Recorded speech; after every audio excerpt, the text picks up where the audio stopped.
ni luar dengar tak? Dengar. Lepas tu? Tak selesa sebab Tak selesa? pinggang ni panas. Oh, panas. Panas, lepas tu daripada sini meleceh sampailah Allah. ke tapak kaki. Allahu Akbar. InsyaAllah. Itulah.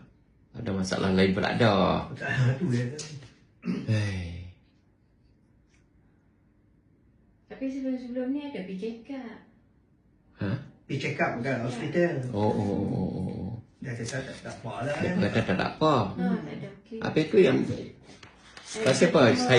Saya bila saya terang, banyak masalah ni. Ya, itulah. Dia cuma doktor kata gula dalam darah dia tinggi. Tapi sekarang alhamdulillah dah okey dah. Hak lain-lain?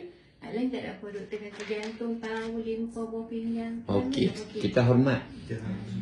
Kak rasa jantung paru-paru saraf kak elok ke tak? Elok. Baru ni pun pergi lagi doktor. Dah lah kak sendiri tuan badan. Elok. Rasa elok. Kak rasa kak elok. Cuma sekarang macam badan ni lemah. Sebab saya tak makan kot kan. Kalau elok tak lemah lah. Makan tak lalu. Makan tak lalu.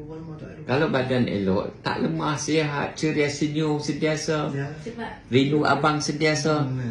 Ni tak rindu dah ni. tidur malam pun tak boleh. Oh. Itu susah nak tidur. Allahu Akbar.